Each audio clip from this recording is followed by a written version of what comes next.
because then you got Kwanzaa pulling out her titties. The whore pulled out her titties. And these whore bags over here started feeling and fondling on her tits. Mike, I don't have it to do with you.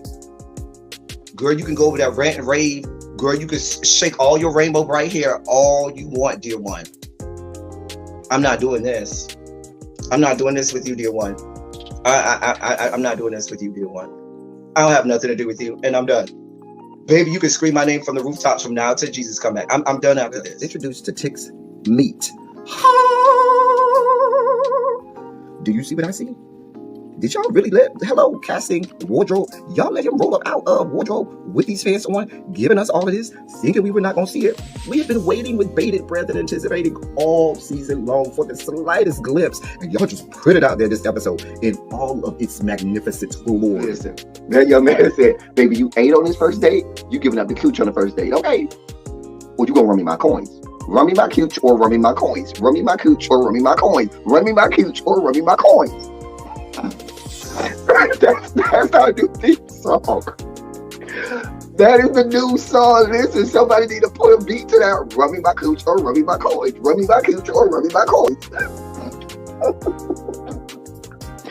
That's what y'all got going on. Called out Sandcastle. Sand, bitch. Ow. Oh my God, it was so funny, girl. Woo, baby, listen, let me tell you something. This shit started to turn into the precursor for some gay porn. That's what I thought it was. Because Big T is getting all, the voice starting to go deeper and get a little more wet and moist and sentimental and all this shit. And it was real gay at this point. Like, I thought the bitches was going to start. I thought Lil Murder was going to turn Big T around and do him like he did Uncle Cliff and do the grease it up with City Lou and ran right in there.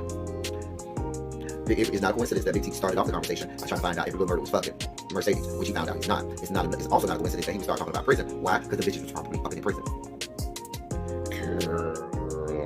Uncle Cliff, you better go get your man. Big T got plans for that. Well, he had on look like something Big Bird vomited up or something like that. Like, I did not like it. That Big Bird couture he was going for, it did not work. Like the pastor of a gay mega church on Easter Sunday. Okay, it was way too much sequence.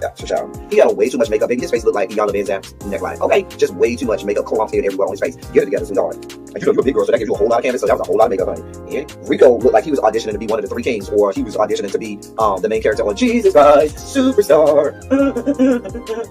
Girl, Wayne, did you have on a blue thong or a blue G-string or something? If you did, I want to see. Can I see? Get me up in my DMs. I do want to see if you have a blue thong or a blue, jock strap, something like that. I'd love to see it too. Anyway, but I liked it with the turtleneck. Now, Troy.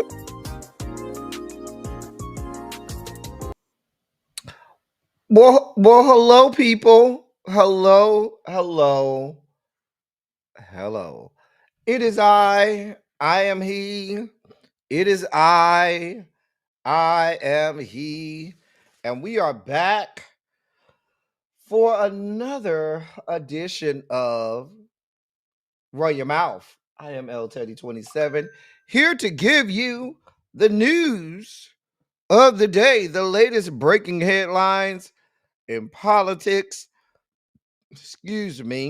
and so forth, and a little bit of the celebrity stuff too. We got all your little Diddy updates and all of that good stuff.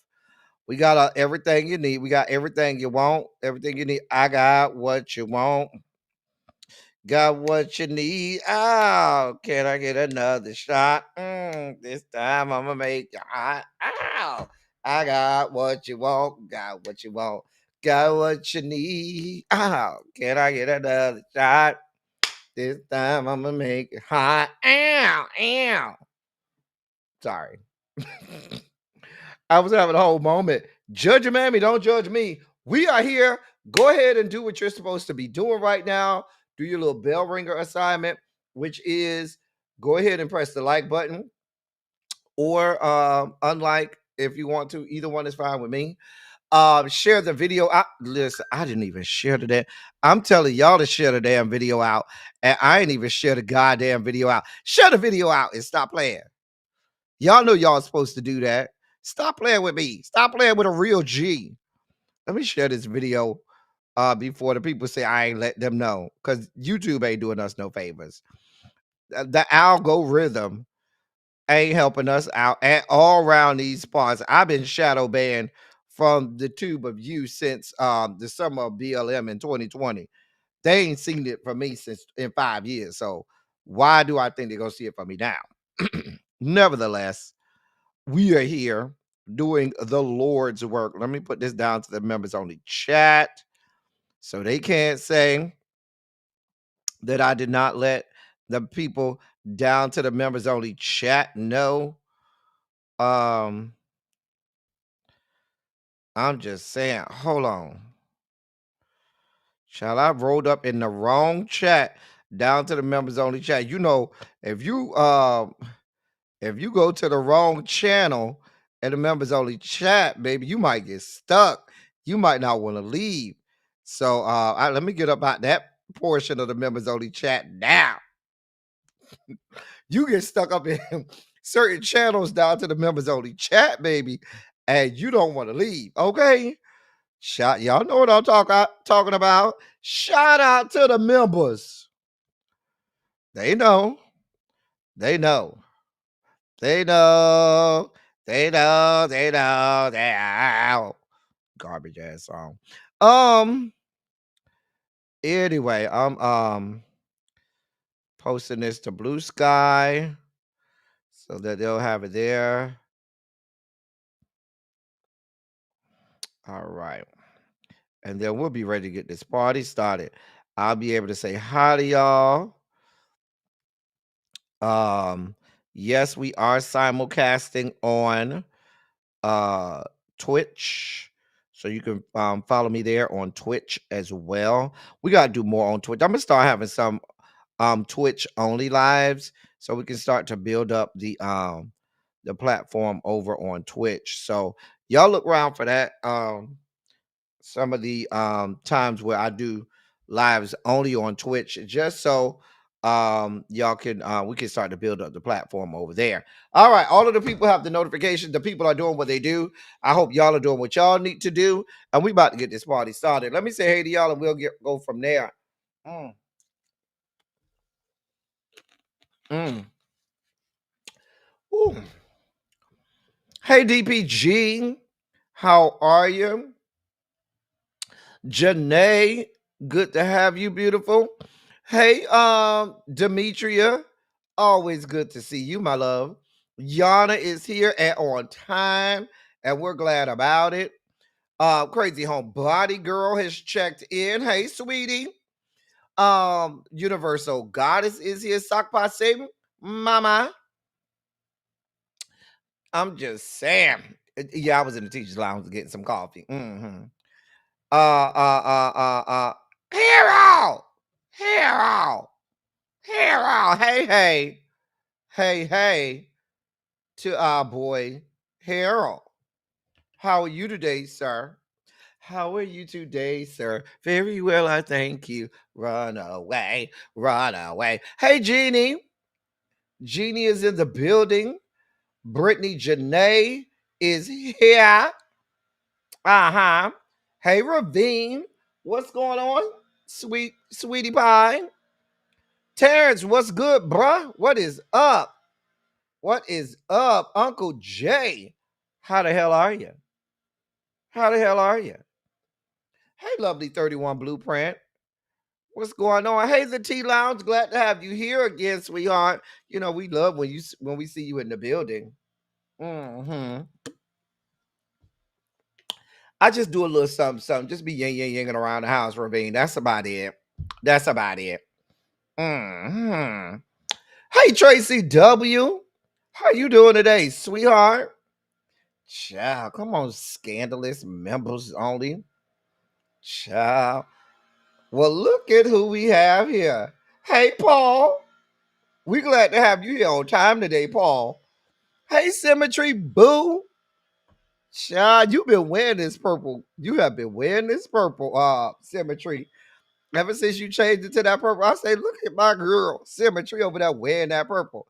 Hey, sis, what's going on, Therese? How are you over there? How are you, my sister? It's good to have you. Um, Making my baby this here good lunch plate, smoked baby backs and mashed potatoes. Oh, that sounds good as hell, Terrence. Well, damn. Shit. Hey, Simera. What's going on? Glad to have you, Simera. We got a lot to talk about today. It's a lot going on. We got to talk about some things. Montrez, what's good, bruh? What is up? We're glad to have you too, Montrez. Hey, Chef Dawn. Chef Dawn, what's the haps down there to the Texas, huh? What y'all got going on down there? Everything okay down there? Trade treating you right over there? I'm just asking. Hey, CC, you were sitting here by Chef Dawn. Well, I thank you for coming over, CC. And Chef Dawn sent you to a good place. We likes to have fun over here, CC. Y'all say hey to CC since she came over here. She's new to the building. Y'all going over there and give her a quick shondo, show her some love, let her know you appreciate her for being around here. We're a happy little family over here. We have a good time, CC. We are a happy little family. We have some inside jokes. You'll get the inside jokes. It won't take you long. We have a real good time. Look at my girl. Look at my girl, Lovely 31 Blueprint. She ain't even wait. She changed that avatar mid-live. She don't play around with that avatar. She do not be playing. Y'all, I think it's time to get this party started. If y'all ready to get this party started, go ahead and put a Shondo in the chat. Because we ready. We got a lot to discuss and a lot to talk about and a lot to break down. Like only we can over here. Down to down to the tube of you. We do politics for real over here. This is what we do. Okay? We do politics. I'm just saying. Since it look like y'all ready to get this party started, let me go ahead and get Larry. Larry, we're ready, Larry. Come on. And with that, ladies and gentlemen, non-binary, gender-conforming members of our audience, I bring to you the late, great Larry Myers to help us usher in our Sugar Spike segment.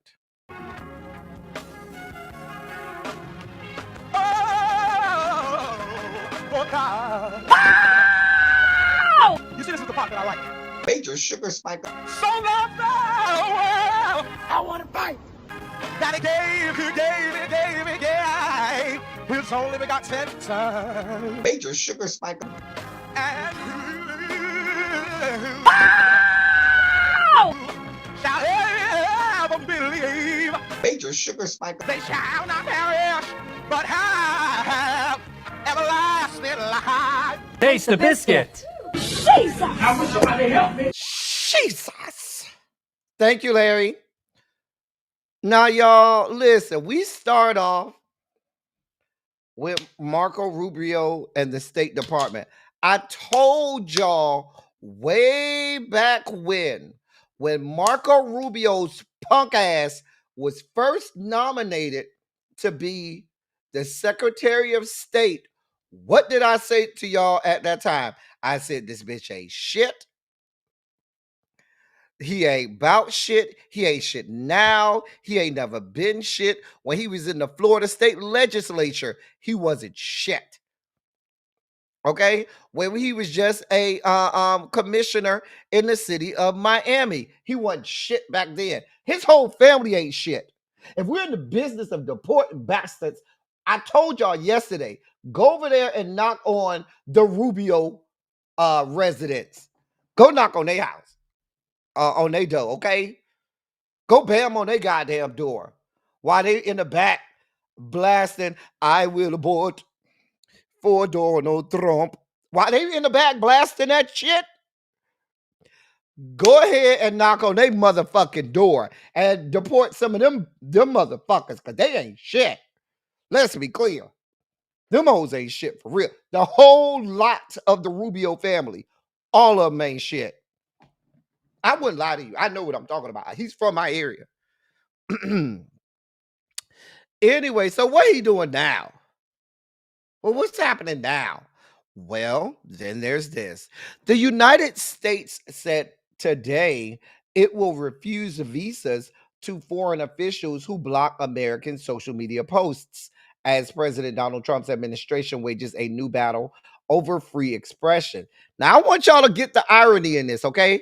Please get the irony in all of this. Secretary of State Marco Rubio, who has controversially rescinded visas of activists who criticize Israel and ramped up screening of foreign students' social media, said he was acting against, quote, flagrant censorship actions, end of quote, overseas against U.S. tech firms. He did not publicly name any official who would be denied a visa under the new policy, but last week he suggested to lawmakers that he was planning sanctions against a Brazilian Supreme Court judge, Alexandre de Moraes, who has battled ex owner Elon Musk over alleged disinformation. The administration, the Trump administration, has also sharply criticized Germany and Britain for restricting what the U.S. allies governments term hate and abusive speech. Marco Rubio said the United States will begin to restrict visas to foreign nationals who are responsible for, quote, censorship of protected expression in the United States. Going on to say in his statement, quote, it is unacceptable for foreign officials to issue or threaten arrest warrants on U.S. citizens or U.S. residents for social media posts on American platforms while physically present on U.S. soil, end of quote. Let me continue before I lose my mind. He went on to say, quote, it is similarly unacceptable for foreign officials to demand that American tech platforms adopt global content moderation policies or engage in censorship activity that reaches beyond their authority and into the United States. We would not tolerate encroachments upon American sovereignty, especially when such encroachments undermine the exercise of our fundamental right to free speech, end of quote. Rubio has said he has revoked the U.S. visas for thousands of people, largely students who have protested against Israel's offensive in Gaza. Among Get through the story, El Teddy, before you lose your mind. Get through the story, El Teddy, before you lose your mind. Just yesterday, Marco Rubio suspended further appointments for students seeking visas to the United States until the State Department drafts new guidelines on enhanced screening of applicants' social media postings. Let me tell you where this started from. Here's where this started. It started with the Brazilian judge, who Supreme Court judge. Here's what happened. Social media regulation has become a rallying cry for many on the American right since Donald Trump was suspended from Twitter and Facebook at the time. In Brazil, where supporters of the Trump ally Jair Bolsonaro similarly stormed the presidential palace, Congress, and Supreme Court in 2023 after Bolsonaro's election loss, Judge Moraes has said he is seeking to protect democracy through his judicial power. Supreme Court Judge Moraes temporarily blocked X, formerly Twitter, across all of Brazil until it complied with his order to remove accounts accused of spreading disinformation. More recently, he ordered a suspension of Rumble, a video sharing platform popular with conservative and far right voices, over its refusal to block the account of a user based in the United States who was wanted for spreading disinformation. Germany also restricts online hate speech and misinformation, saying it has learned a lesson from its Nazi past and will ostracize extremists. U.S. Vice President J.D. Vance, in a speech in Munich in February, denounced Germany for shunning the far right, noting the popularity of its anti-immigrant message. In an essay Tuesday, a State Department official pointed to social media regulations and said Europeans were following a, quote, similar strategy of censorship, demonization, and bureaucratic weaponization, end of quote, as witnessed against Trump and his supporters. I want y'all to pay attention to this now. That senior advisor at the State Department, whose name is Samuel Sampson, also wrote, quote, "What this reveals is that the global liberal project is not enabling the flourishing of democracy. Rather, it is trampling democracy and Western heritage along with it in the name of a decadent governing class afraid of its own people." And, quote, here's what this is about. Governments around the world have said, what we're not going to do is sit here and entertain X, Instagram, Facebook, or whatever social media, TikTok. If y'all out here putting out information, if you are out here willfully and deliberately putting out false information, you will be banned. If that platform refuses to ban you from giving our citizens correct facts, then you're not going to be allowed to be used in our country. So that's what happened in Brazil. Supreme Court Judge Moraes said, "Hey, X, formerly Twitter, you don't want to ban these people who are willfully, intentionally, and deliberately putting out false truths, misinformation, and lies, then you won't be allowed in Brazil." And that's what happened. They shut X down all over Brazil. Elon Musk goes and complains and whines and cries his white tears to his God King, Donald John. Donald John tells his his little boy toy, his little errand boy, his little do boy, Marco Rubio, you need to fix this. So Marco Rubio's now is saying, well, he doesn't name that a Brazilian Supreme Court judge by name, but he's saying he's going to refuse to give visas to any country or anybody in another country who's only of government officials that refuse to allow platforms like X and Twitter under the guise of, oh, we have free speech in America and you can't ban these um uh, uh, uh, uh, social media things because people were on American soil wanting to express their free speech. And I find it real ironic that he said, and I quote, I want to get the quote correct. I don't want to mix words here. He said, where is it at? Here it is. "It is unacceptable for a foreign official to issue or threaten arrest warrants on U.S. citizens or U.S. residents." Look, I'm going to stop it right there in the quote. You want to know why?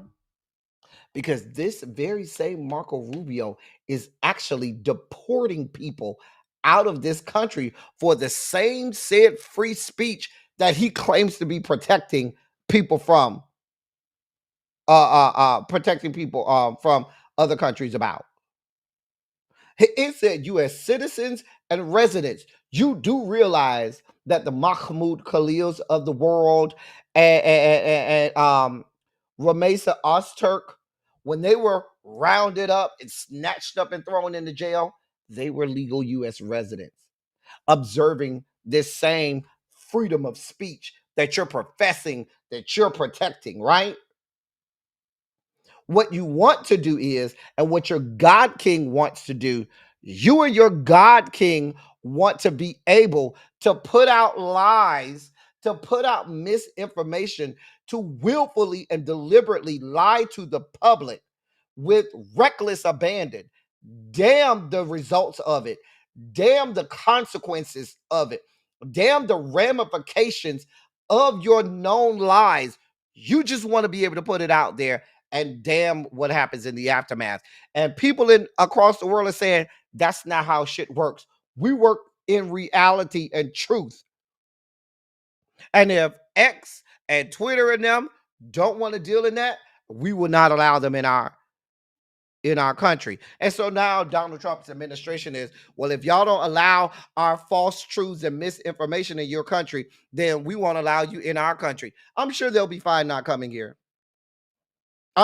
This is not the greatest place on earth. Let's be clear. This shit is a fucking shit show and a dumpster fire. That's what the fuck you people have created. I mean, what the fuck? This shit is a whole dumpster fire, a shit show. I'm just saying.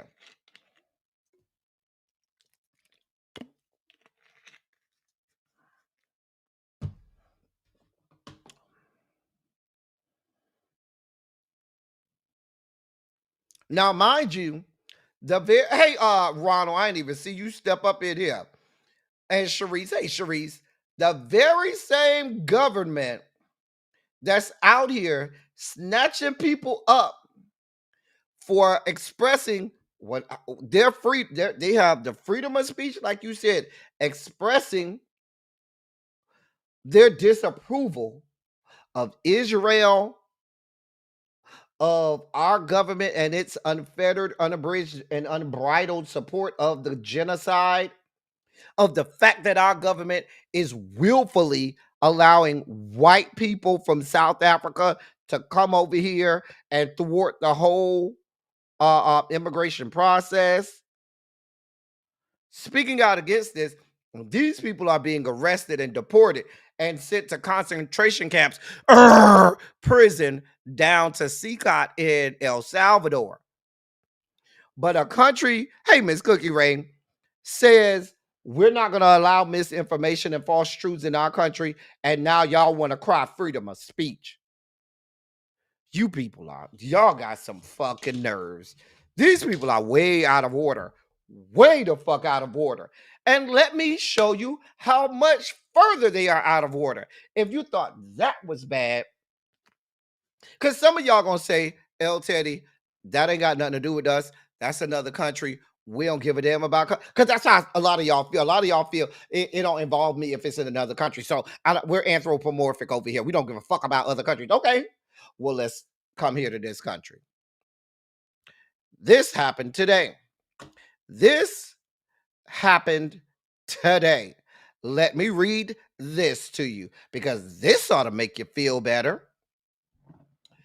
President Donald Trump said Wednesday, that's today, he would look at pardoning the men convicted in a scheme to kidnap Michigan Governor Gretchen Whitmer and swiped at the legitimacy of the case, which was brought during his first term.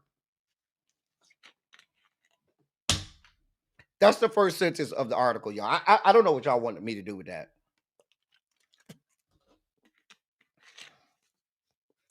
Oh, you heard me right. Oh, this is not fiction. You heard me right. Hey, Catherine Powell. You heard me right. Hey, Tarshell. Tarshell, they already got me in here. Spike it out, girl. Already spike it out.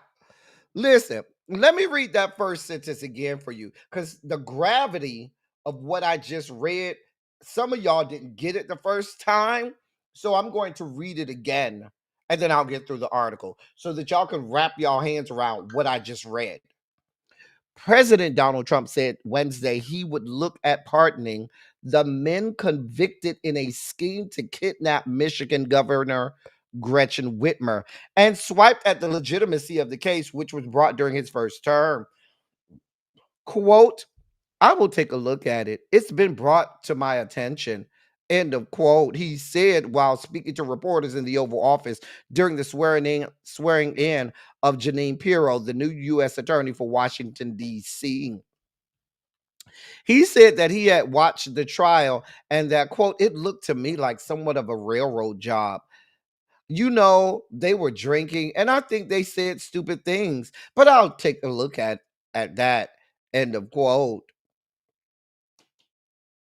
Over a dozen people were charged in connection with the plot to kidnap Governor Gretchen Whitmer, a Democrat, though only some of them were tried in federal court and thus eligible for a pardon from President Donald Trump. A federal judge sentenced the ringleader of the group, Barry Croft Jr., to a 19-year to over 19 years in prison and handed Adam Fox, another key player, 16 years. A spokesperson for Governor Gretchen Whitmer declined to comment on the president's remarks. In 2020, Whitmer placed some of the blame for the kidnapping plot on Trump's rhetoric, saying that he, quote, refused to condemn white supremacists and hate groups like these two Michigan militia groups, end of quote, referring to Trump's comments at the presidential debate against Joe Biden. Governor Whitmer said that, quote, hate groups heard the president's words not as a rebuke, but as a rallying cry and a call to action. When our leaders meet with, encourage, and fraternize with domestic terrorists, they legitimize their actions and they are complicit. End of quote, she said. I can't read no more. I can't even read no more. Let's recap. Let's because some of y'all may not remember. These people plotted to kidnap this woman and kill her. They had a plot. They were in the process of executing a plot to kidnap the governor of their state and assassinate her. This is not fiction. This is real. This isn't some shit out of a movie. This shit is real. And the fact that you have a sitting president of this country saying that he doesn't mind pardoning the very same people who were trying to kidnap and assassinate a sitting governor, meaning you will willfully, intentionally, and deliberately put that woman back in harm's way, tells you all you need to know about these people. If y'all didn't understand it, when he fucking pardoned the whole of the January 6th fucktards. Remember he did that? These are the very same people who tried to murder and assassinate sitting members of Congress. Right? You now have this man saying, yeah, I think I'm gonna look at pardoning the leaders of the two militias that were plotting to kidnap and murder a sitting fucking governor. This is why I'm not going over here. I'm not discussing garbage like the Chrisley family and the fact that he pardoned those fucktards. They pale in comparison when we start to talk about issuance of pardons by this young man. We're talking about him letting all of the animals out. Letting all of the animals out, as long as in his estimation, those animals are white supremacists and white people here to murder, assassinate, maim Democrats and minorities across the fruited plains.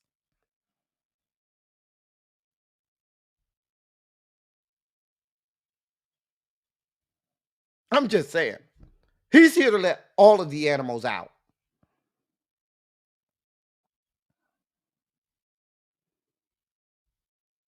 This is way beyond, like, every day I come here and I'm like, you know what? I done seen the worst of it. It's not going to shock me, the stuff that gets put out here. But every day, these people never cease to amaze me. It's something new that I have to get shocked about. And let's be clear, if he's willing to play Russian roulette with the life of a sitting governor in these yet to be the United States of America, what do you think he thinks about our black asses? I'm just gonna put that out there. What do you think he thinks about black people, Hispanic people, brown people, Asian people? He doesn't give a damn. I keep trying to tell y'all that. He does not give a damn. And every day I have to remember that y'all had a problem with Hillary saying these people are a part of the basket of deplorables, because they absolutely are a part of the fucking basket of deplorables. These people are deplorable. There's no good thing about these people. And I go back to you, Gretchen Whitmer, because remember, we reported just a couple weeks ago when you was around there trying to hide your face. You had the little folder trying to hide your face when you went over there trying to beg him for money, and you went over there trying to kiss the ring and bend the knee, and now he's thinking about pardoning the very same fucking people who tried to murder you. I hope that was worth it. Because I heard you on the interview saying, well, it's my duty to go. If I feel like he can help out my people, then it's my duty to go. I hope that was worth it. Because one, he ain't giving you no extra money to help your people in Michigan. And two, he had a whole photo op on you and tried to put you out there. And now he's talking about pardoning the people who tried to murder you. I hope you thought that was worth it. I hope it was worth it.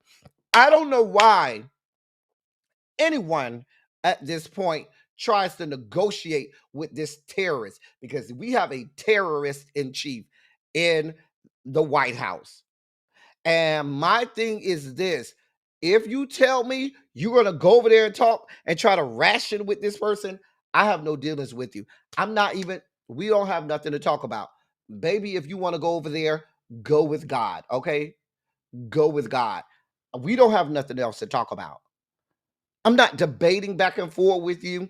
I'm not going to try to reason with you or explain to you why this man is vile, why this man is despicable, and why there's nothing good about this person. I'm going to let you go. Just know me and you, we don't have no dealings. Just know that. We have nothing to talk about.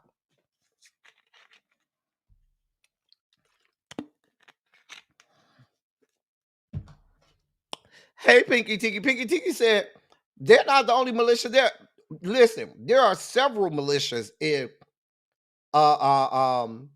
Michigan, and the problem was they had that law in Michigan that allowed militias to come in and take over. Hey, green girl, a fucking mess, just a damn mess. Like, I hope it was worth it. I hope you going over there and worth it. I hope you understand that you could not negotiate with these terrorists. And this man is a whole ass terrorist. Oh, you thought it was going to stop with Michigan? Well, let's go over to the great state of North Carolina. Mm-hmm. Mm-hmm. Mm-hmm. Well, for all of you North Carolinians, that because there was a whole lot of North Carolinians that voted for this young man. Mm-hmm. North Carolina did go red. Mm-hmm. Well, here we are.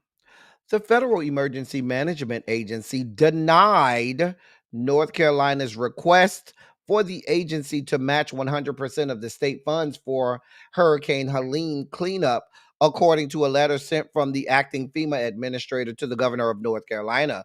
Quote, after a careful and thorough review of all the information available, including that contained in your initial request for a cost share adjustment and appeal, we have concluded that an extension of the 100% federal cost share for debris removal and emergency protective measures, including direct federal assistance for an additional 180 days under Major Disaster Declaration FEMA 4827DR, is not warranted. End of quote. And that came from Acting Administrator David Richardson in a letter. Mhm. The cost sharing request comes from a Biden administration directive to match 100% of the funds that the state puts in to share costs of the disaster cleanup after Hurricane Helene devastated the state as a Category 4 storm in September of last year. Over 230 people were killed. Over 230 people were killed. Over 230 people were killed by the storm, with at least 72 in Buncombe County, North Carolina alone, amid record flooding throughout western North Carolina.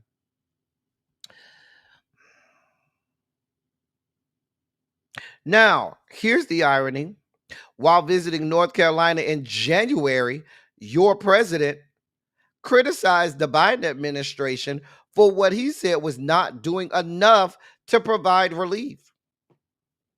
Really? Really?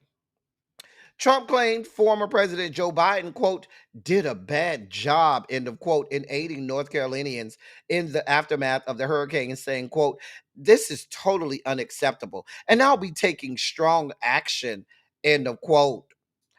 Oh, and what will those strong actions be? Traditionally, there is a cost sharing model with a 75% federal absorption of cost to 25% for the states. But that was changed under the Biden administration to match the cost 100%. It is unclear how FEMA would split costs between states and the federal government for future disaster relief. In a statement, North Carolina Governor Josh Stein said the denial will cost state residents, quote, hundreds of millions of dollars.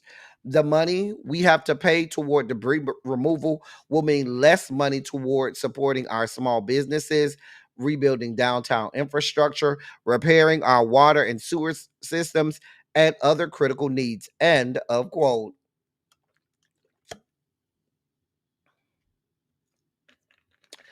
Now listen, let me stop here, okay? There are some of you all who don't live in hurricane states, right? Who are saying, "El Teddy, it's May. If the hurricane was in September, why are they still picking up debris?" And I would tell you, and I will tell you that I'm from Miami. There's been hurricanes, and we've gone up to 10, 11, maybe almost a year, 10, 11 months, sometimes even a year, when we're still looking to get debris removed. I'm just being honest with you.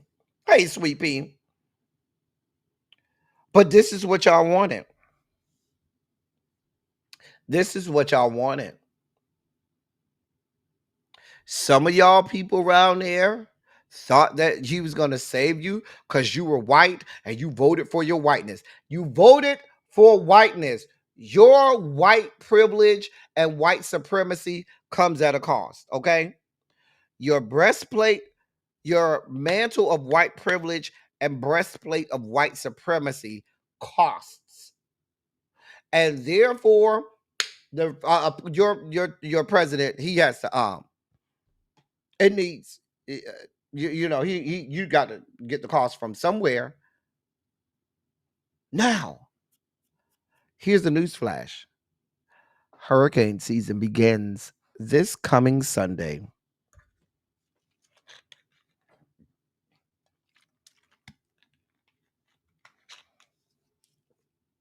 You ain't lying to the informed. They're dying of whiteness. Your whiteness is what's killing you. Hurricane season starts over this coming Sunday. Just so you know, June 1st is the start of hurricane season. I would venture to tell you, large swaths when we get to the heart of hurricane season, around September, late August, around September time, when we're in the heart of hurricane season, late August, September, and early October, you're going to still see debris all around North Carolina. And guess what could easily run back through North Carolina again? They're already prognosticating and predicting that this hurricane season could be just as dangerous and deadly as last season, if not worse.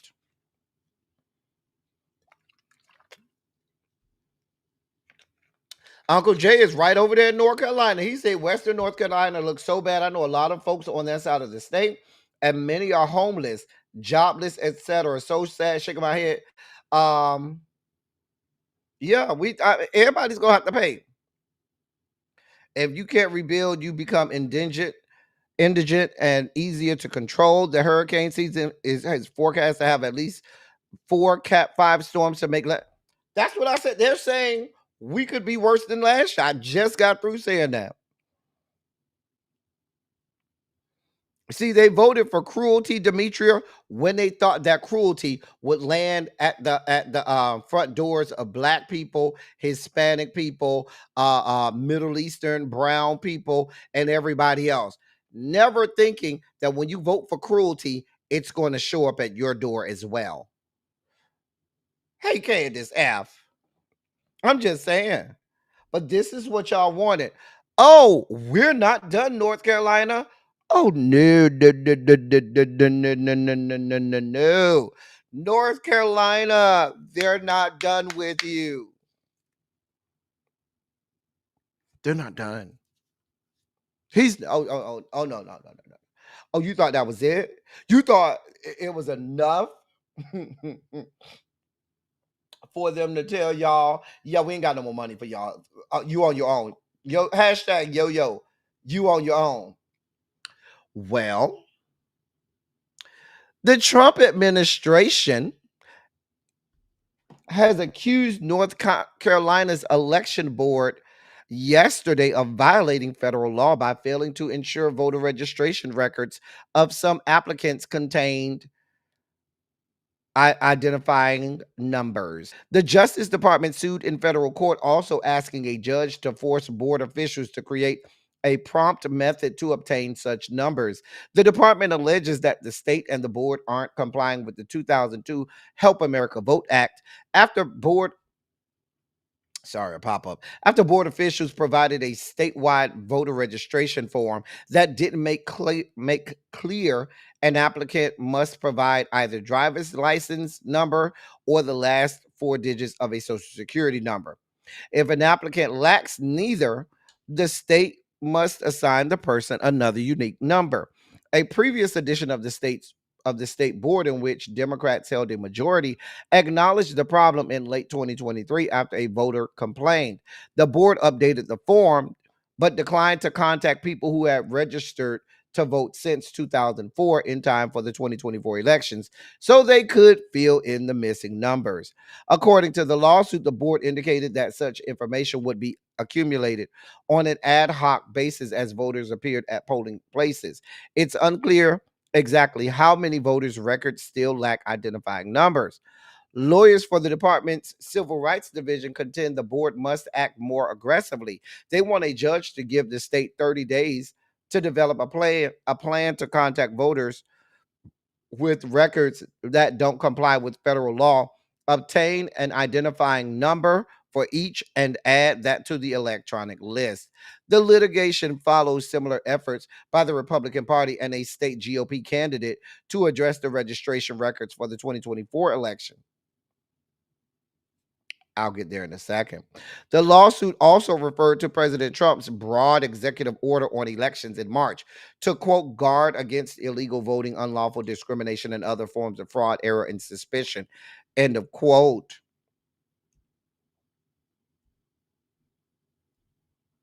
Let me tell y'all what this is about.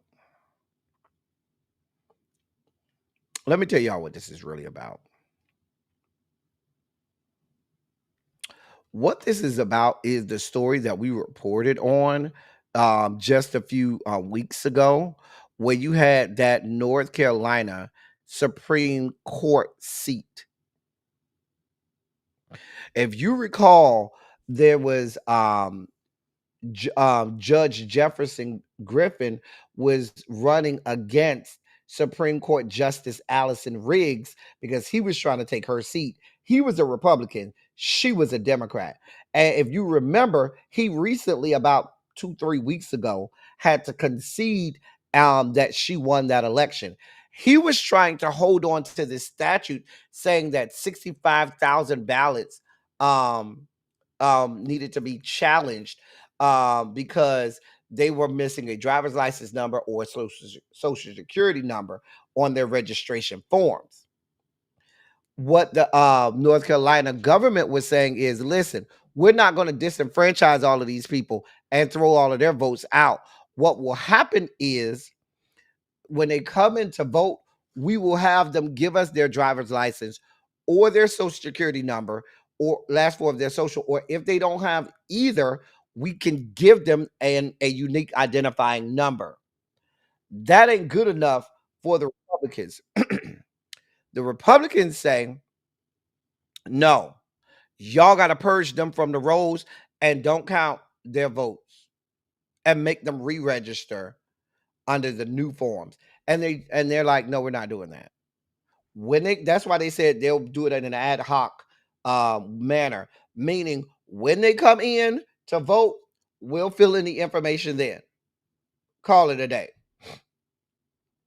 But that's what this is. They're upset that this Republican guy lost. Now, mind you, if I'm not mistaken, and Uncle Jay or somebody, I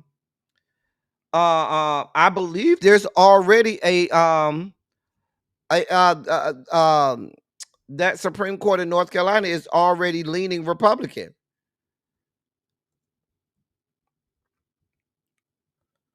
Let me see.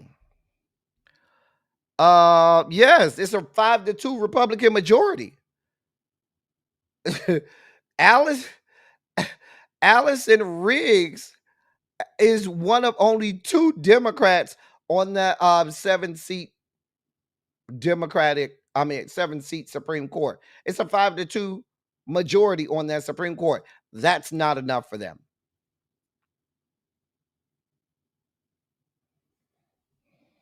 A mess.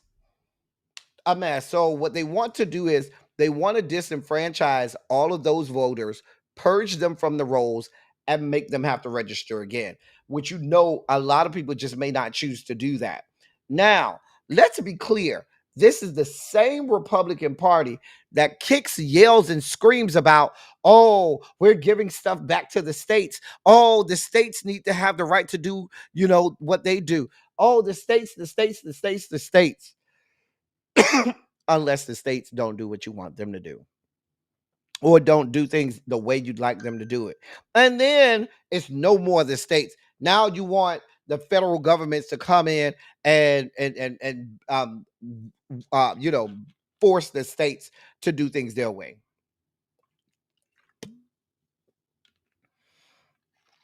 I remember that remember there was a couple years ago, there was a Supreme Court ruling with regard to North Carolina and their elections as well.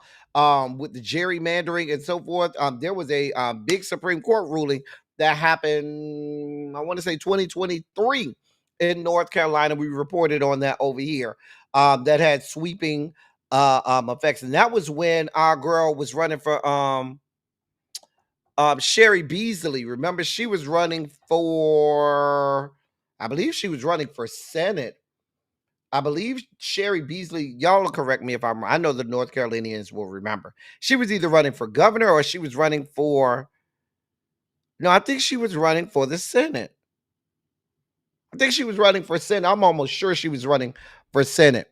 Thank you, The Informed. Yeah, Sherry Beasley, black woman. She was a Supreme Court justice in North Carolina, and she ran. But at that time, it was a whole big Supreme Court uh um um there was a whole Supreme Court case stemming out of North Carolina with regard to elections and who controlled the elections board and so forth. Like, it's a whole mess over there, a whole mess. She did. She did. She almost won. The DNC, if you recall, came in very late. They didn't believe that she could win. They didn't believe this black woman could win, and she was doing a lot of grassroots and groundwork on her own. And they came in way too late at the last minute, where it was just about too late.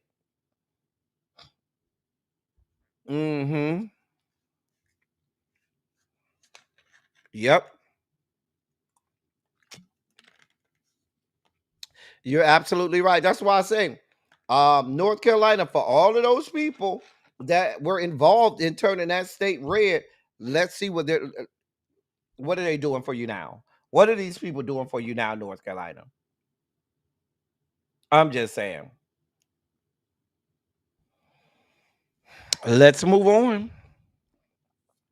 Well, let's go over to the state of Missouri because it never. Oh, Missouri, y'all thought y'all was gonna be out of it. Y'all thought y'all was gonna be left out, Missouri. Well, not so fast. Well, here we are. Abortion is now banned in Missouri again after the state's highest court overturned two lower court rulings blocking its abortion ban.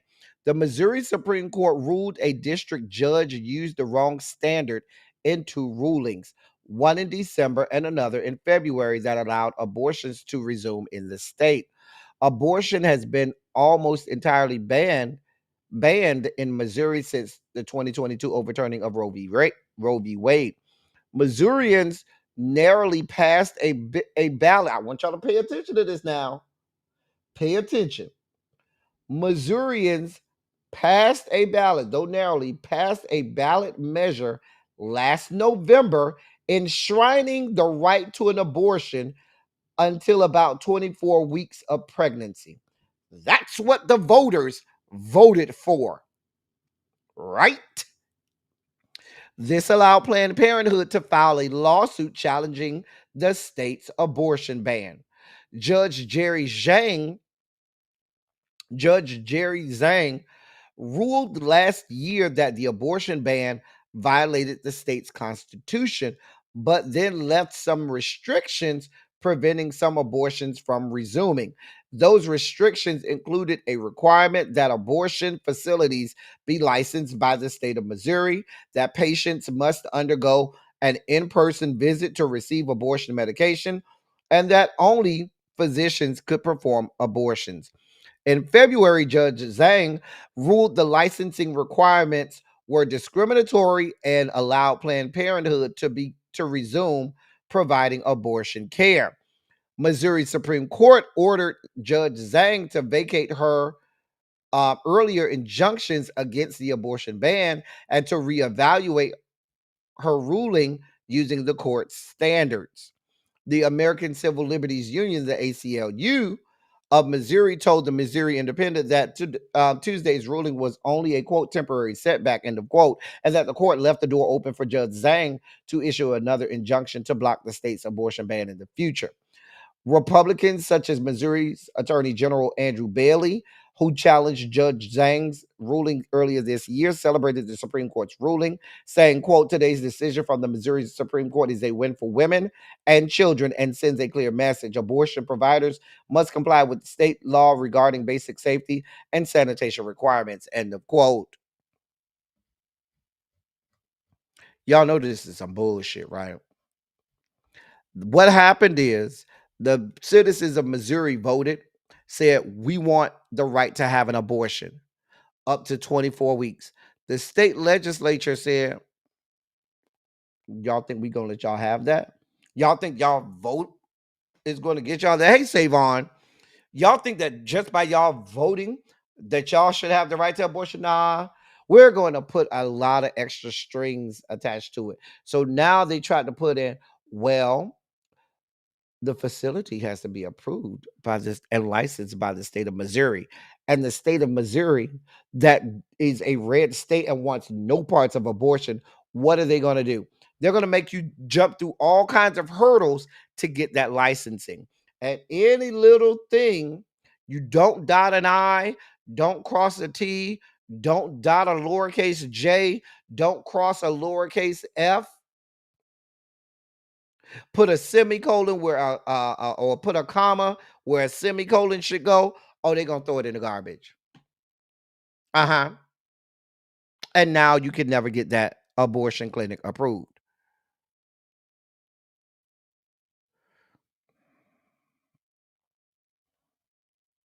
A mess. Now, they're saying that, different things like, oh, it must be done by actual medical doctor, not physician's assistant, not one of the head nurse, which, in certain places, there's some physician assistants and nurses and things that can perform these abortions. Nope. Oh, you have to come into the facility to come see the doctor, or you all of these hoops, none of which was voted on by the citizens of Missouri. So now essentially they get to keep the abortion ban on, all the while thwarting and just giving a middle finger to the citizens of Missouri that voted to have this abortion ban. They just don't give a fuck. Here we are. They don't give a damn. So what that means is the will of the people and a vote of the people does not matter. Does not matter at all. I just want y'all to pay attention to what's going on here, because there are going to be other things that you all as a citizen, as a citizenry vote on, that they're going to stick the middle finger up at. In more news, Health and Human Services Secretary Robert F. Kennedy Jr. said he will ban government scientists from publishing in leading medical journals and proposed creating an in-house publication by the department. Quote, we are probably going to stop publishing in the Lancet, the New England Journal of Medicine, the JAMA, and those other journals, because they're all corrupt. End of quote. That's what your Health and Human Services Secretary said. He said that these publications are, quote, vessels of pharmaceutical companies, end of quote. Now, those publications that he named, they have published original peer-reviewed research since their respective foundings back in the 1800s. They are all consistently ranked as the top medical journals in the world and are critical in sharing scientific information to millions of people across the globe. JAMA alone receives more than 30 million visits to its website.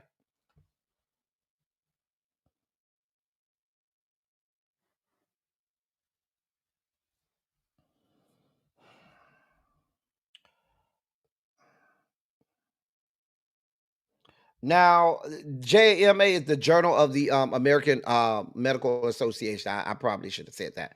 And that's one of the most trusted medical journals in the world. But this is happening. A spokesperson for the New England Journal of Medicine told news outlets it had an quote impeccable record of scientific rigor and independence. We use rigorous peer review and editorial processes to ensure the objectivity and reliability of the research we publish. End of quote. What they're saying is they don't want the American people to know the truth and have real medical and scientific information. They want their propagandists to be able to say whatever they want and have that be the law of the land. Have that be the only places and outlets where you can get medical advice and sound scientific reasoning. Even if it's a lie, these will be the same people that are saying, because remember yesterday I said that they were saying that pregnant women and um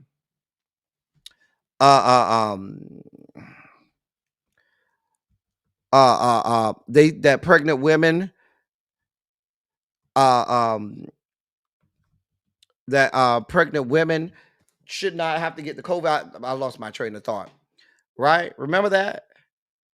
Well, uh the organization that houses just about every OBGYN in the country came out strongly saying there's no OBGYN in the country that would recommend a woman that's pregnant not to get a COVID vaccine shot. Here's what they said. Here's what they said, quote, there is no OBGYN in this country who is in agreement with this recommendation. Pregnancy is a high risk condition. End of quote. These are the actual OBGYNs across the country saying these people don't know what the fuck they're talking about. Do not listen to these people. But they're out here touting, yeah, don't worry about the COVID shot. If you're pregnant, no, you don't need it. And every OBGYN across the country is saying, you better go get a COVID shot. We reported on that yesterday, right? Meanwhile, they're talking about these well-respected medical journals being vessels of pharmaceutical communities. Who do you think advice will ring better for the pharmaceutical companies? Because what pharmaceutical companies want to do is they don't want to pay for these things. And if you tell them, oh no, you don't need to pay for it, that helps big pharma. By doctors telling them, yes, they need these COVID shots, that does not help big pharma because big pharma has to pay for this. Not just big pharma, but also the insurance companies.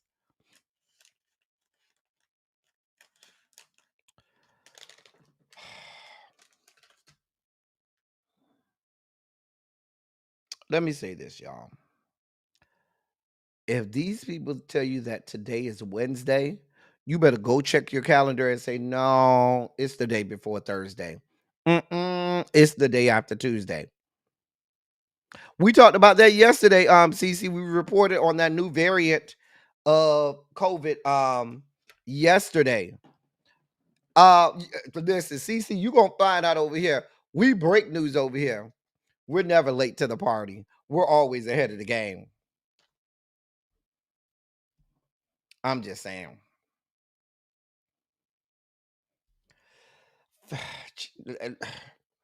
I just want to be able to give y'all good news, but this stuff keeps happening. In more news, I'm not gonna have I'm gonna skip this story. I don't, because I need some time to break out to really give y'all this story about this this famed Hollywood director who ain't shit. And there was a black actor who the Hollywood director called an N-word because he said, I'm not willing to film a nude scene for the new John Madden movie. I really need some time to flush this out. I may have to do it tomorrow, so we'll be doing it tomorrow. Because I need time to flush this out because it's a lot with with this director, and this is a very famed director that does a lot of work with a lot of A-list actors, and now they're all trying to blame this one black actor. People are actually backing the white director when there's countless stories and examples of his racism, discrimination, and bigotry. And I need a little real estate to really flush this out. I need some real estate. So we're going to do this one tomorrow. This is the story of a high school graduate in the great state of Tennessee who was banned from her high school graduation because she came out. A student athlete who was banned from graduating with her classmates after she came out in a social media post is suing her school. Morgan Armstrong was a senior at Tennessee Christian Preparatory School, a private Christian school in Chattanooga. She played on the school's basketball team and earned her diploma. Then she came out. A quote, "Cat's out of the bag," in the quote she wrote in the post dated April 23rd, according to court documents. The post contained pictures of her with her girlfriend, including the pair kissing.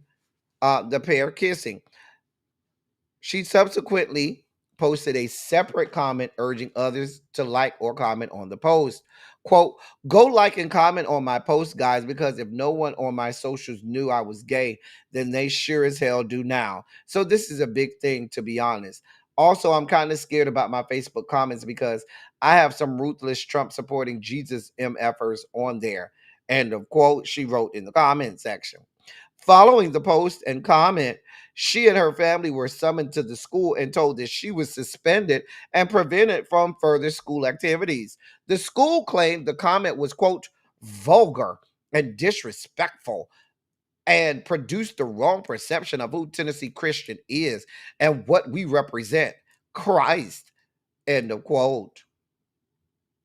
The letter said the comment, not the post, quote, reflected on the institution, faculty, staff, alumni, and students in the most negative possible way, end of quote.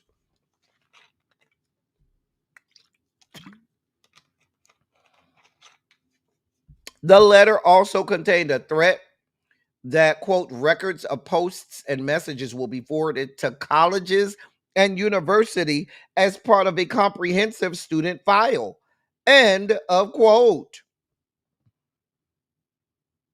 Now, Morgan's mother, Monica Armstrong, as you could imagine, she lost it. She said she was shocked and then went into anger.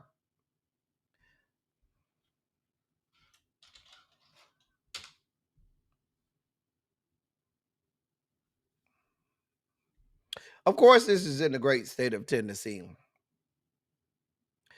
Sue their asses. Sue the shit out of their ass. They threatening to send stuff to her colleges and universities. Y'all got a lot of nerve.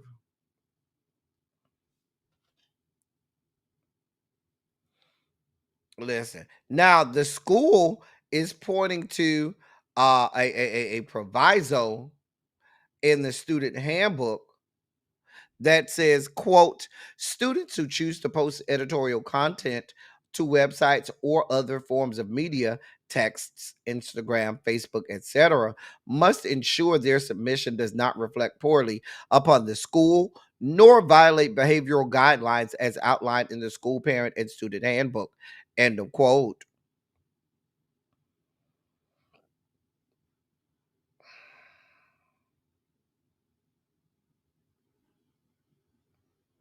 Now they're saying that students at the school agreed to a set of rules about their social media posts to, quote, TCPS sponsored sites or other websites or social media, including but not limited to text messages, Facebook, Twitter, Instagram, Pinterest, etc. End of quote. Baby, just because I pay tuition here, that does not give you the right to control the totality of my life. Mm-mm.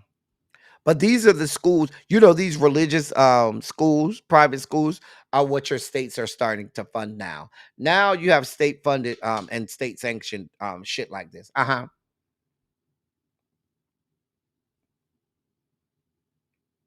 just saying. A mess. A mess. A mess. Meanwhile, back at the ranch, there's the possibility that half the staff that have a twig and berries may very well be doing all types of sexual deviations. Uh-huh. Just a mess. As we do a belly flop outside of the Sugar Spike segment and deeper into the dossier, let's give you your Diddy updates for the day. Here's the Diddy updates for today. Let's see here. Mm-hmm.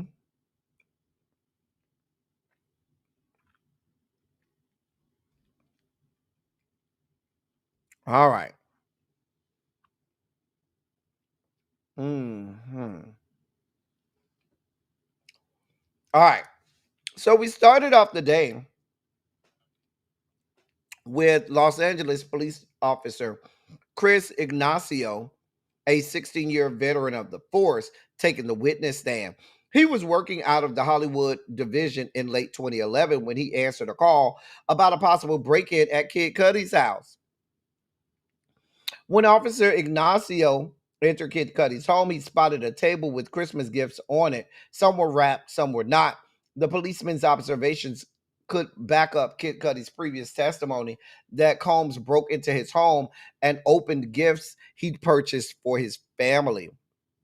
The the car police observed leaving the scene of the break-in at Kid Cudi's home was registered to one of Combs's companies, according to the testimony of the Los Angeles police officer Chris Ignacio. Officer Ignacio told the court he noticed a Cadillac Escalade directly in front of the rapper's Hollywood Hills home and memorized the license plate in case it was relevant. The officer added that they did not have a confirmed crime when reporting to the home. A trespassing report was made, Ignacio said, and the computer showed the Escalade was registered to Bad Boy Productions, Inc. Defense attorney Brian Steele cross-examined the Los Angeles officer who responded to the Kid Cudi break-in, getting him to testify that the incident at the home was not reported as a burglary. Attorney Steele asked Officer Ignacio whether there was any evidence or reports of stolen items, and Officer Ignacio said no. The officer also testified there were no reports made to him at the time that there was a threat to kill anyone. This is an important moment for the Combs' defense because robbery and murder are predicate crimes that will provide support to the government's racketeering charge. Arson invest An arson investigator named Lance Jimenez went to the witness stand, and he recalled how he was dispatched to Kid Cudi's Los Angeles home and found a Molotov cocktail in the rapper's car. An engine company was already on the scene on January 9th, 2012, and found a Porsche with a foot long cut in its canvas top. And that was testified to by Lance Jimenez, this same arson investigator. He reported a bottle with a burned handkerchief on the center console in with the smell of gasoline. The damage to Kid Cudi's car was not as extensive as it could have been because the Molotov cocktail didn't shatter as it was likely intended to. Uh, Mr. Jimenez testified. He testified that the cloth fell out and that the bottle didn't break, which would have caused the gasoline inside the bottle to disperse. Mr. Jimenez told the court that firebombs, in his experience, can cause significant damage. Mr. Jimenez told the called the fire set inside Kid Cudi's car a quote targeted crime, end of quote. It was clear that an attacker took a bottle of gasoline, put a cloth in it, set it on fire, and dropped it in the rapper's Porsche, according to the Los Angeles Fire Department investigator. Mr. Jimenez said, quote, I personally felt that it was targeted, end of quote. Arson is among the acts listed in the racketeering conspiracy allegations against Combs. The trial came to a dramatic pause when Mr. Jimenez revealed that some of the fingerprints lifted during the trespassing probe were destroyed. The defense argued that all testimony about lost fingerprints should be stricken from the record because the inference could be that Combs had something to do with that. Quote, what the government has done is outrageous, end of quote, said defense lawyer Mark Agnifilo. U.S. District Judge Subramanian agreed with the defense and struck the mention of the lost fingerprints. Diddy's legal team moved for a mistrial at that point, accusing the prosecution of misconduct over the implications that Diddy had destroyed fingerprint evidence. Judge Subramania ruled that the testimony from the arson investigator would be struck, but Alexander Shapiro, one of Combs' attorneys, said the jury will be left with the impression regardless. Prosecutor Christy Slavic argued that there were good faith questions regarding the investigation into the firebombing of Kid Cudi's car. Judge Subramanian denied the motion of a mistrial, saying there was no objections on the line of questioning up until that point, and no testimony that was prejudicial in any way, shape, or form. He added that it was plausible to raise the fingerprint cards during their direct questioning of the witness because the defense was likely going to bring up the fact that that evidence in the investigation was destroyed. Mr. Jimenez continued testifying, and he testified that he wanted to interview possible witnesses who were connected to Combs, but was greeted by silence. He especially wanted to interview Cassie and Capricorn Clark, but they never returned his phone calls and answered the front door, or they never answered his phone call or answered the front door when the investigator knocked in person. Um, A single black driving glove was found in the back seat of Kid Cudi's car, said Mr. Jimenez on his cross examination. He also testified that the glove belonged to Kid Cudi and that it was not sent out for testing as part of the investigation. Defense attorney Mark Ignifilo asked if the person who dropped the Molotov cocktail in the Porsche was potentially wearing a glove. Mr. Jimenez said it was possible. Mr. Jimenez's failed efforts to interview Capricorn Clark even led to a quote verbal confrontation end of quote with the assistant's brother. The Los Angeles Fire Department investigation earlier testified that he couldn't reach Capricorn Clark or Cassie. But Mr. Jimenez went a step further at the end of his testimony, saying that Capricorn Clark's brother forcibly told him over the phone that she didn't want to be interviewed. Mr. Jimenez said that Capricorn's brother made it abundantly clear that she, quote, wanted nothing to do with his probe, end of quote. Next, we had Deontay Nash, a stylist, take the witness stand. Now, Deontay Nash was a stylist who worked with Puffy and Cassie. Cassie testified earlier in the trial that Deontay Nash was a friend and that he was present with Diddy when Diddy allegedly attacked her, causing her to cut her eyebrow when she hit the corner of her bed. She told the court that Mr. Nash jumped on Combs' back in her defense because Mr. Diddy was trying to attack her. Diddy allegedly threatened not to release Cassie's music when he was upset with her, and that's according to Mr. Nash, the stylist. The celebrity stylist testified that he spent time with the couple and that quite a few times Diddy would tell Cassie he wouldn't release her music anytime she said something Diddy didn't like. The singer was under contract with Diddy's record label in a 10-album deal, but only released one full studio album in 2006. Mr. Nash also testified that he heard Diddy threaten Cassie's parents sometime around 2012 or 2013 while he was sitting next to her in a car. Judge Subramanian adjourned the court for lunch. That all happened in the morning, child. They had a busy morning, y'all. They had a lot going on in the morning. Moving on. After the lunch break, Mr. Nash was back on the witness stand. He testified about an incident that allegedly showed how demanding and controlling Diddy could be with Cassie. They all attended Vanity Fair's famed Oscars party in 2014, and Cassie wore her hair stylishly down, which Mr. Nash thought looked great, but Diddy disagreed, picked up Mr. Nash by his jacket and demanded Cassie's hair be put up. Mr. Nash said he quickly got some hairpins and put Cassie's hair up before Diddy remarked, quote, I was right. It does look better up, end of quote. Diddy was not shy about threatening Cassie's career if she didn't behave exactly as the music mogul wanted, according to Mr. Nash.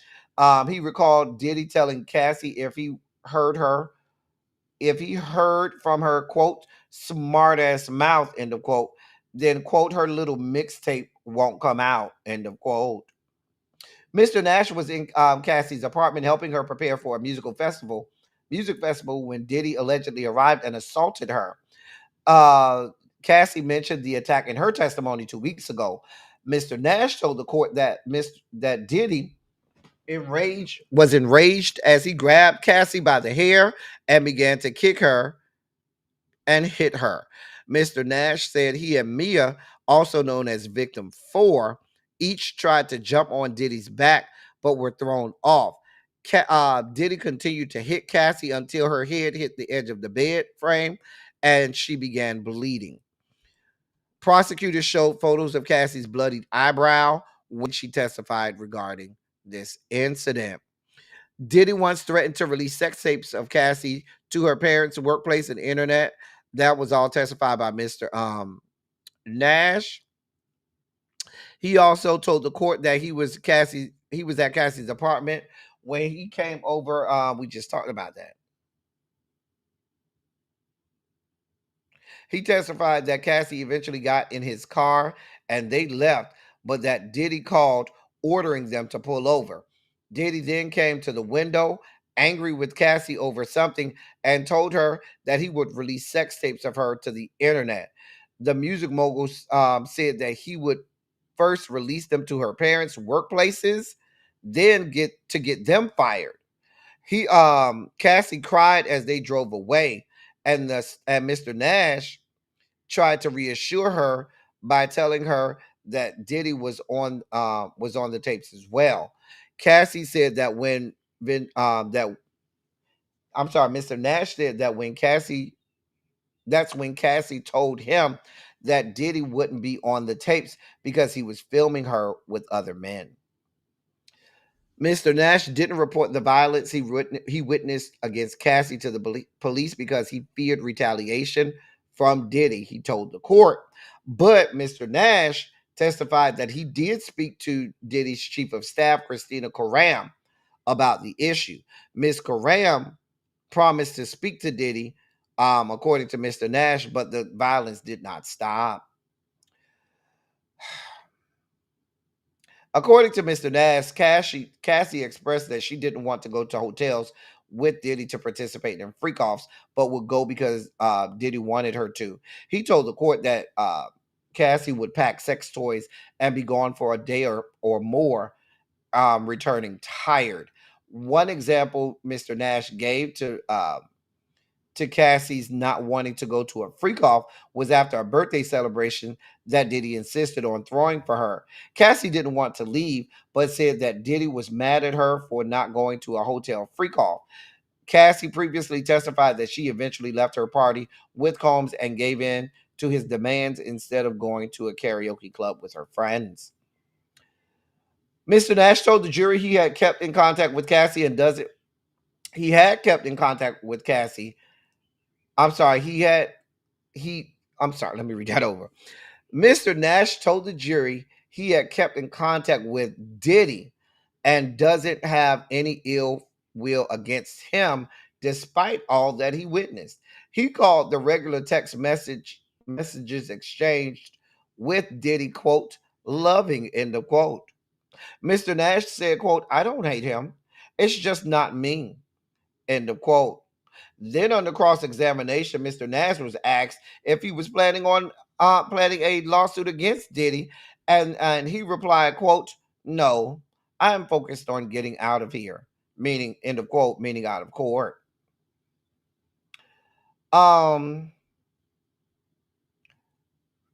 Earlier in the day, Mr. Nash recalled a tense moment in either 2013 or 14 when Cassie was fleeing from Diddy following a bad argument.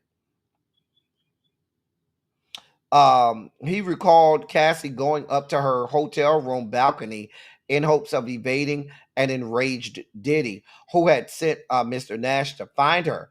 Mr. Nash said he feared she was about to harm herself.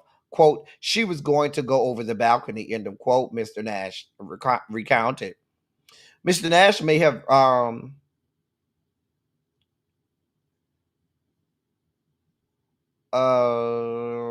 hold on.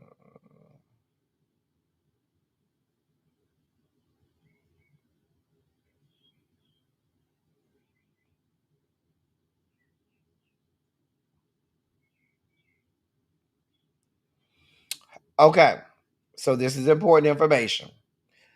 They asked him when the last time he spoke with Cassie, who he described as a good friend. He said that it was after she had her baby.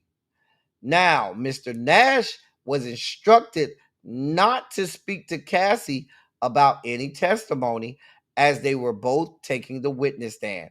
He told the court that their conversations were generally about how she was doing and about what clothing to wear when appearing in court. Y'all know a good defense attorney is going to pounce on that.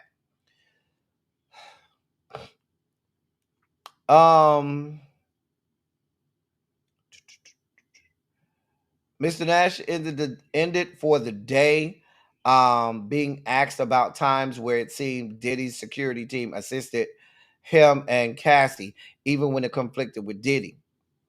And then after that, Mia, a pseudonym for Victim 4, they said that Mia is expected to take the stand tomorrow. Until court ends tomorrow afternoon. Yep, those are your updates. Diddy's trash. Diddy is trash. Those are your updates. Cassie did have the baby, by the way. Cassie did have the baby. I think it was yesterday. All right, so Travis Hunter just won't learn.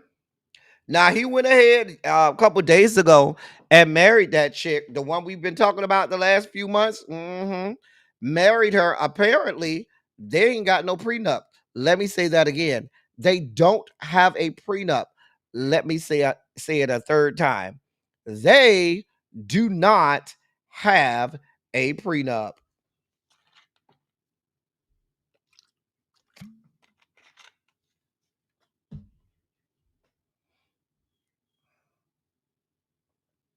Anyway, they got married on Saturday. Those are pictures from the um wedding. Apparently, his gift to her was a G-Wagon that cost over $500,000. Mind you, her ring cost over $100,000. So he gave her a G-Wagon, and according to people there, they said, no, that's the wrong one. Sorry, y'all. We'll get to that in a second. He gave her a G-Wagon, and apparently that's how his family was looking. As all this was going on, that's how the family was looking.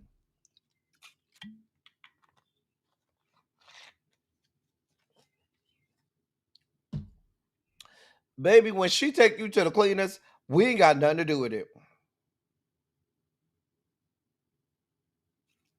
We ain't got nothing to do with it. You can feel that girl's energy. You can feel that she ain't shit. That she's gonna take you to the cleaners. And you just as dumb as a box of rocks. Baby, I don't feel bad for you. When she take you for everything you're worth, don't come over here. Don't look for us. Don't cry for me, Argentina. Do not look for us to be trying to help you, sir. Do not look for us to be trying to help you. Do not look for us to save you or anything like that. Okay? We ain't got nothing to do with it. Now, before we do our next story, let me put up this banner. Trigger warning, graphic images. Trigger warning, graphic images. Trigger warning, graphic images. Trigger. What can I get one of the hall monitors to put that in the chat? Trigger warning, graphic images. Now, this is Tory Lanez, right? Now we know he got stabbed a couple weeks ago. I'm gonna put the graphic picture images of him after said stabbing up. I'm only gonna put them up for a good 10 seconds. Baby, get up close to your TV screens now because I'm only gonna leave it up for a quick 10 seconds. Okay. It's gonna be on this small little screen over here. I'm not gonna put it full screen. It's only gonna be on the small little screen. But I'm gonna put it up real quick. If you don't want to see it, just go away from your computer for a good minute and come back. Okay. Y'all ready? That's Tory Lanez after he got stabbed. That's him after he got stabbed. Okay. All right, that's it. That's all you get. I have nothing else for you. There is video. Now we do have the video. Hey, Miss Bazang. We do have the video. I don't ask me to show the video, the picture again. Baby, you got the red ball back. I ain't got nothing to do with it. If you missed it, you gonna have to go red ball back. Okay. Now, I can show the video because you really can't see too clear on the video. Now, this is the actual video of the stabbing. Okay. Where's the video? Here's the video.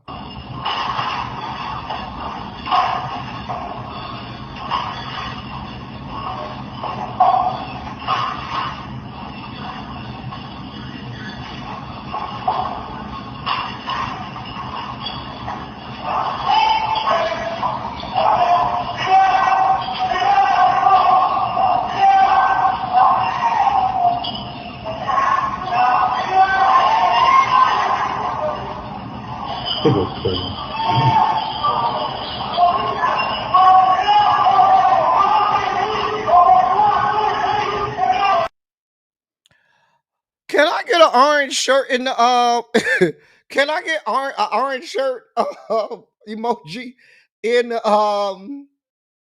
in the chat, please? Because if that wasn't the orange shirt situation, I don't know what the orange shirt situation is. Baby, he getting you, sister bitch. He getting you, sister bitch. I don't know what to tell you. Baby, baby shark, do. I wore an orange shirt today just because he just got the orange shirt treatment. Now, for those of you new around these parts, you don't know what the orange shirt treatment is. There's a famous video. It's the reason why we have a lot of orange around these parts. One day we'll play the orange shirt video for the new people. It's a very famous video down here to the L1027. There's a reason we have orange everywhere, and there's the orange shirt emoji.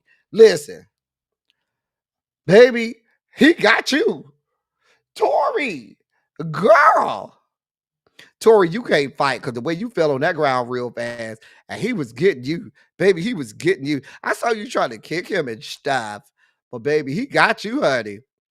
Baby, he got you good. Tell him, Miss Kiki, that's the whole orange shirt situation. Girl. The way Jason, you saw how he was manhandling him, tossing him to and fro like a rag doll. Baby, he was stabbing him. I say, oh God, Tory, girl, you just can't be letting people beat you up like that, Tory.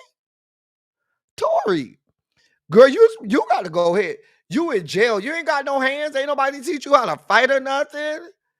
Girl, Tory, I don't know, bruh. I don't know, Tory. Baby, listen. I don't know what to tell you. We ain't got nothing else for you. Go with God. I don't know what you want from me. The Tate brothers are in the news. Now, both of them are former international presidents of the IFFB, the International Federation of Fuckboys. Andrew and Tristan Tate, now they're saying that they may be charged in England for offenses including rape and human trafficking.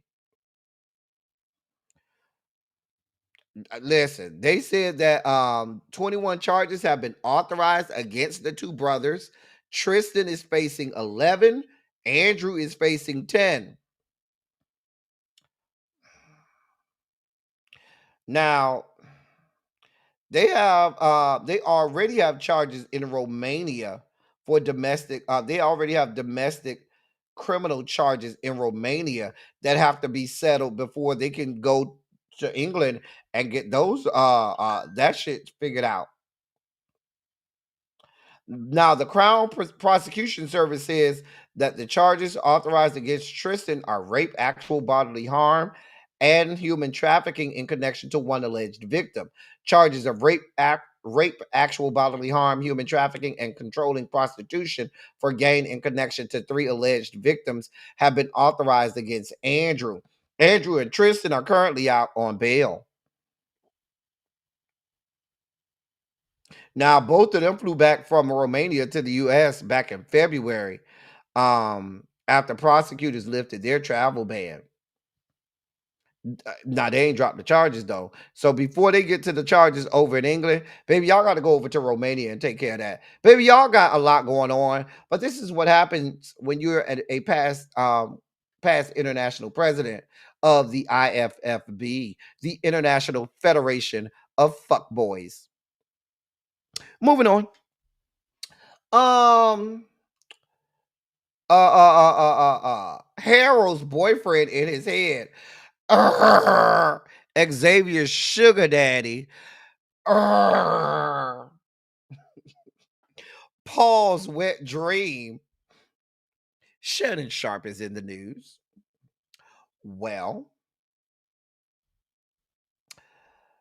he is pausing his 2025 nightcap not safe for work tour with Chad Ochocinco, which has been postponed until next year. Now, you know the announcement is coming after that whole $50 million sexual assault lawsuit that he got going on. So not only is he not being on ESPN getting that money, he also won't be getting the money from this tour that he was supposed to be having with Chad Ochocinco, because he said that's paused until next year. I'm sure some of the sponsors and shit said, hey, bruh, we ain't got the kind of money. Nope, ain't putting no money into that shit. No, you don't believe that shit. I hope it was worth it, Shannon. I hope you trying to prove to the straights that you aren't, a pillow princess, or that you're not a part of the Rainbow Coalition compound. That you don't have. I hope that you try to prove that you don't have residents down to the Rainbow Coalition compound was worth all this you got going on. Because he be trying to do too much and trying to prove his machismo and how masculine he is. Baby, we don't care. Live in your truth. But now you got all these lawsuits. I don't know what to tell you. I don't know what to tell you. But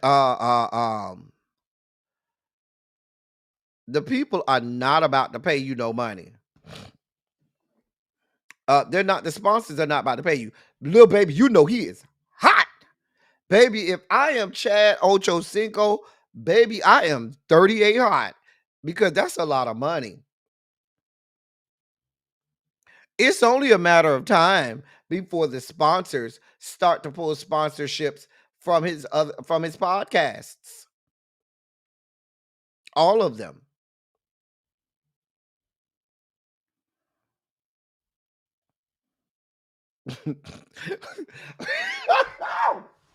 Why I just pictured Harold saying that. Harold say, hey, bruh, I ain't with that gay shit. Shay Shay is unk. I ain't with that gay shit. We don't believe you, Harold. You know, that's your little sugar daddy. You call him daddy. Daddy. Oh, really be done started? We almost finished Brown Mama. I'm about to see y'all over there. Child. Tell him to be who you are. Okay? It's Pride Month next month. Tell him the inform. Just live in your truth. Be who you are. Girl. In our last story of the day, and a little bit of good news before I get y'all out of here and get y'all over to Really Be. These are the 4 honorees at this year's BET Awards. They're going to be honored with the Ultimate Icon Award. That's going to be Kirk Franklin, my Queen Mariah, Snoop Dogg, and Jamie Foxx. Y'all can leave Snoop Dogg out of this, okay? We don't want no parts of it. Now, the BET Awards, they air live on June 9th. They're going to be hosted by Kevin Hart. That's a little early. I'm used to the BET Awards being like in late June, but it's going to be aired live on June 9th. I'm just saying. They said they're going to have tributes to AJ and Free. Roxy, Terrence J, and all of the different hosts of 106 in Park because it's the 25th anniversary of 106 in Park. So they're gonna do our whole tribute to 106 in Park. I thought AJ was like being accused of sexually assaulting people. Y'all gonna card him out there? And he around here sexually assaulted women and stuff? Girl, I ain't got nothing to do with it. We're happy for them, but y'all can leave Snoop Dogg out of it. Let him go on over there to Trump people. Let them give him an award, okay? Going on over there to MAGA. They can give you an award, okay? Going on over there to MAGA.